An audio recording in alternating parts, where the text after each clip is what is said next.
MM 21 tahun, warga Kampung Sumbersari, Kecamatan Barontongko, Kabupaten Kutai Barat, Kalimantan Timur, terancam kurungan penjara seumur hidup hingga hukuman mati.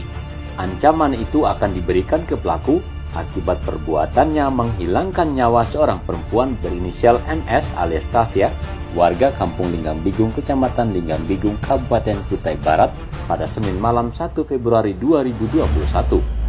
Kapolres Kutai Barat AKBP Irwan Yuli Prasetyo didampingi Kasat Reskrim AKP Iswanto dalam keterangan pers di kantor Polres Selasa siang mengatakan perbuatan MM masuk kategori pembunuhan berencana.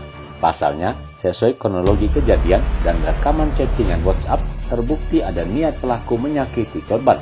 Yang memberatkan karena pelaku tega menghabisi nyawa korban lantaran kecewa korban tak mau diajak bercinta. Pelaku merasa kecewa dan sakit hati karena kronologisnya adalah pada tanggal 17 Januari 2021 bahwa pihak korban meminjam sejumlah uang kepada pihak pelaku. Namun ada keinginan pihak pelaku untuk mensetubui korban. Kemudian berjalannya waktu, yaitu tepatnya tanggal 1 Februari 2021, ada upaya pelaku untuk merayu korban untuk mau diajak persetubuhan dengan diiming-imingi uang kembali sejumlah 600.000.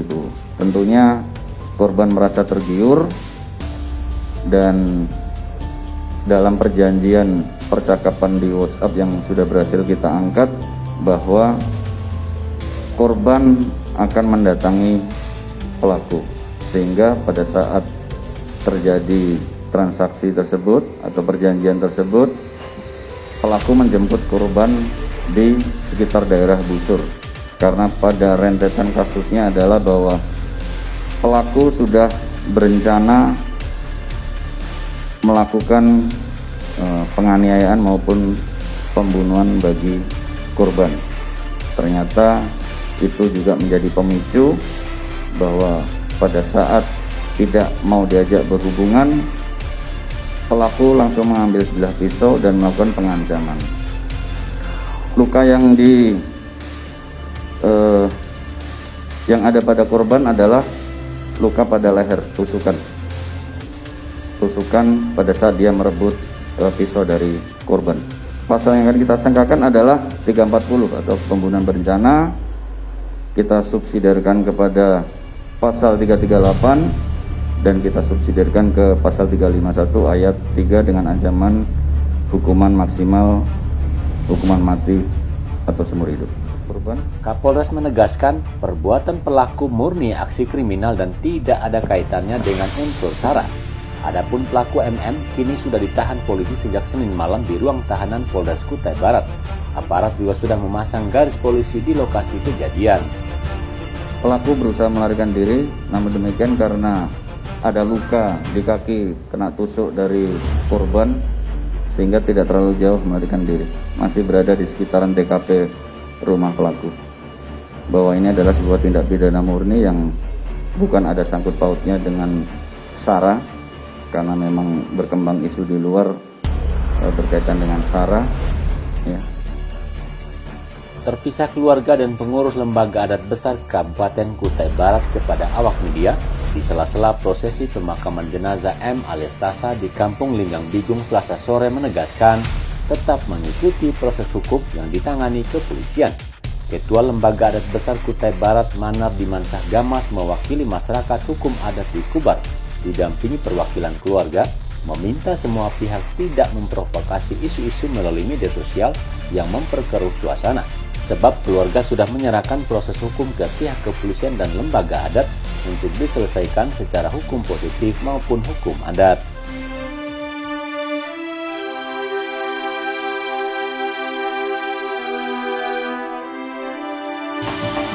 Karena kami memiliki tanggung jawab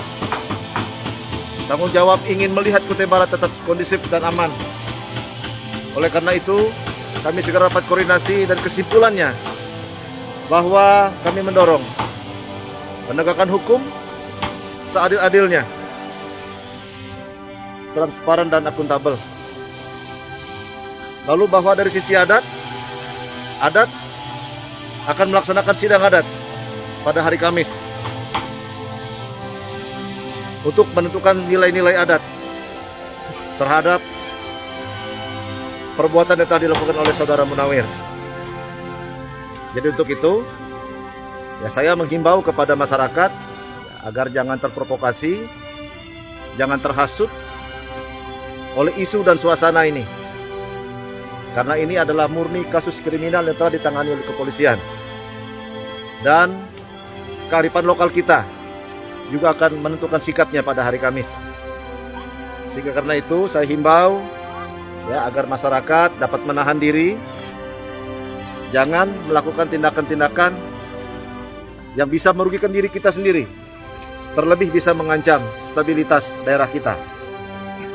Karena saudara-saudara kita yang berada dari Kalimantan Tengah, Kalimantan Barat, ya agar mereka sepenuhnya menghormati, ya pertama menghormati hukum yang telah ditegakkan oleh kepolisian kita di sektor Kutai Barat, dan menghormati ketentuan adat yang telah atau akan ditetapkan pada hari Kamis. Saya Yulianus Henok adalah paman daripada korban. Sisi lain juga saya juga sebagai wakil ketua umum Persekutuan Dayak Kalimantan Timur. Saya menghimbau kepada warga Dayak Kalimantan Timur khusus umumnya dan Kutai Barat khususnya, kita tetap menjaga, kita kondusivitas, dan kita percayakan penegakan hukum berlaku secara adil, secara transparan, dan kita juga menyerahkan kepada lembaga adat besar Kutai Barat, di mana Kutai Barat sebagai kota yang beradat, bagaimana menyikapi kematian yang begitu menyakitkan daripada keluarga kami, anak-anak kami terkasih Madeline. Prinsipnya sekali lagi, kami menghormati supremasi hukum yang ada. Tapi sekali lagi, jangan sampai hukum dipermainkan. Itu harapan kami. Ya. Tugas kami dari STB dan ormas lainnya hanya mengawal dan membantu proses ini bisa berjalan dengan baik. Yang terakhir, kami menghimbau semua pihak masyarakat baik yang ada di Kabupaten Kutai Barat, kemudian Kalimantan Timur, pada umumnya Kalimantan, agar tidak terprovokasi, karena kita sudah bersepakat menyerahkan proses ini ke pihak aparat kepolisian untuk memprosesnya dengan baik serta melakukan proses yang sudah ditentukan oleh adat yang ada di Kutai Barat ini, karena mengingat daerah kita adalah daerah beradat. Prosesi pemakaman almarhumah di TPU Linggang Bigung Selasa sore juga turut dibantu aparat kepolisian hingga TNI. Almarhumah yang genap berusia 20 tahun meninggalkan suami dan seorang anak yang masih berusia balita. Andras Trisno, RRI Nawar melaporkan.